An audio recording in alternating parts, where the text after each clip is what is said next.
الرحمن الرحيم. السلام عليكم ورحمة الله وبركاته. مكملين معاكم إن شاء الله قانون الإيجار القديم ومشروع القانون، وبنتكلم عن الظلم والمعاناة اللي أساها الملاك قانون الإيجار القديم وورثتهم وإلى الآن بيعانوا، والمعاملة الغير إنسانية اللي كانوا بيتعاملوا بيها بموجب هذا القانون.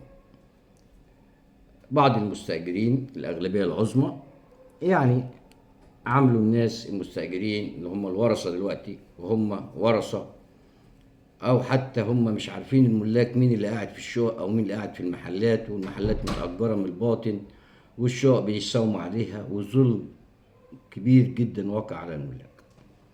لما نزل المشروع المستأجرين قالوا لأ، احنا بنرفض المشروع، ونزلوا وعملوا هتافات وعملوا يفط بتحريض من بعض أعضاء مجلس النواب والأحزاب، وعدوهم عشان يقفوا معاهم في الانتخابات وي واللي يقول هتساعدونا في القانون من المستأجرين لمجلس النواب هنساعدكم ونقف معاكم في الانتخابات، وعملوها مادة إعلامية ومادة انتخابية، وسابوا المصلحة العامة لمصر. المصلحة العامة بتقول إن تحرير العلاقة الإيجارية بين المالك والمستأجر في قانون الإيجار القديم يوفر للدولة 200 مليار جنيه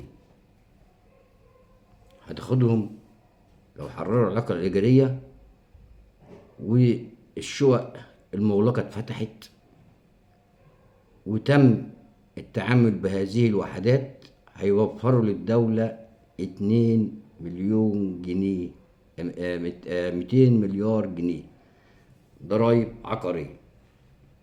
اللي قال كده مش العبد لله، اللي قال كده المسؤول عن ملاك العقارات القديمة بالظبط، عشان ما نهدرش لأي حد حقه، اللي هو رئيس ائتلاف اتحاد ملاك الإيجارات القديمة. هذا الاقتراح قدمه في مجلس النواب للجنة الإسكان بمجلس النواب التي تستمع، وعاملين ندوات وعاملين لجان استماع، وبيجتمعوا مرة بوزير الإسكان ومرة بلجنة حقوق لجنة ممثلي حقوق الإنسان والإدارة المحلية بمجلس النواب، والإدارة إدارة المرافق العامة ومركز التعبئة والإحصاء، كل بيستمعوا على مشروع القانون، والمجلس شغال الا بعض اعضاء اللي هم في الشارع بقى بيتكلموا ويطلعوا على الندوات والتلفزيون والقنوات، وعملوها ماده اعلاميه وماده اخباريه، ليهم مصالح شخصيه عايزين وعود بالانتخابات، وقال لك لا انا افضل اقف مع المستاجرين اكتر، عددهم اكتر، انا هقف معاهم واتكلم اي كلام، وبداوا يتكلموا اي كلام وبداوا يشعللوا النار. بس القانون هيتطبق وكل واحد هياخد حقه. انا بطمن الملاك بقول له بس تمسكوا، زي انا قريت صراحه الاقتراحات بتاعت المسؤول عن الملاك، واللي هو المسؤول اللي هو بيقابل اعضاء مجلس النواب في مجلس النواب وبيقدم اقتراحاته والوثيقه بتاعته، حاجات كلها كويسه جدا جدا. اتكلم على الفتره الانتقاليه، قال لك 5 سنين كتير، احنا ايه ذنبنا؟ احنا بقالنا اكتر من قرن بنعاني.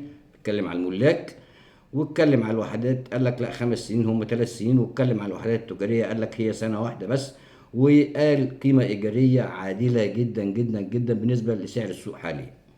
اتكلمنا عليها، اللي عايز يراجع يتفرج على الفيديوهات دي يشوفها. رئيس اتحاد الملاك قال ايه؟ ائتلاف اتحاد الملاك قال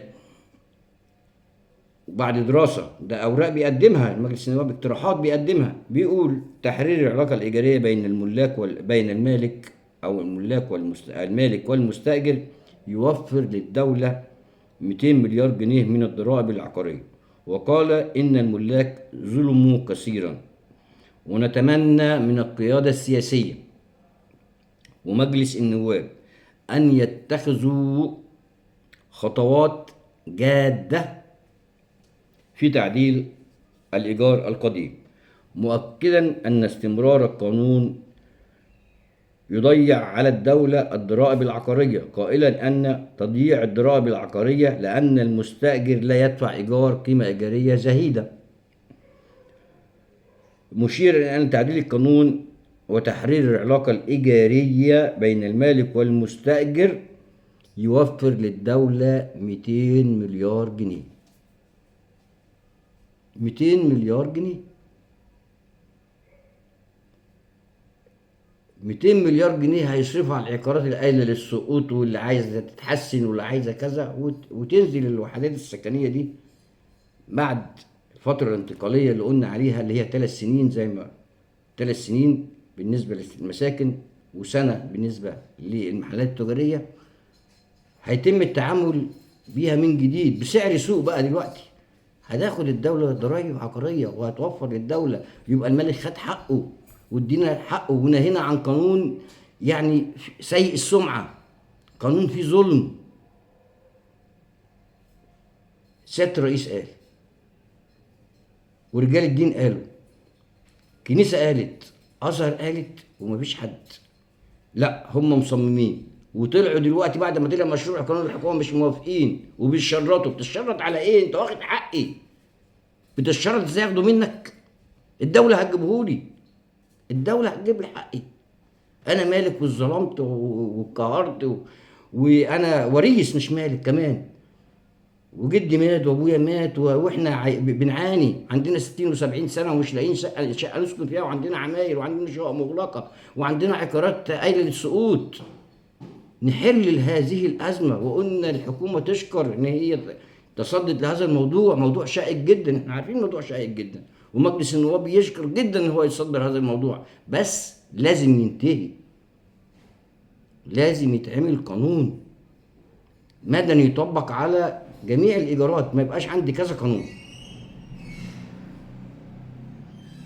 تحرير يا حكومة يا دولة يا مجلس يا نواب، تحرير العلاقة الإيجارية بين المالك والمستأجر يوفر للدولة 200 مليار جنيه، وعدم تطبيق هذا القانون أو عدم تحرير العلاقة الإيجارية يضيع على الدولة 200 مليار جنيه.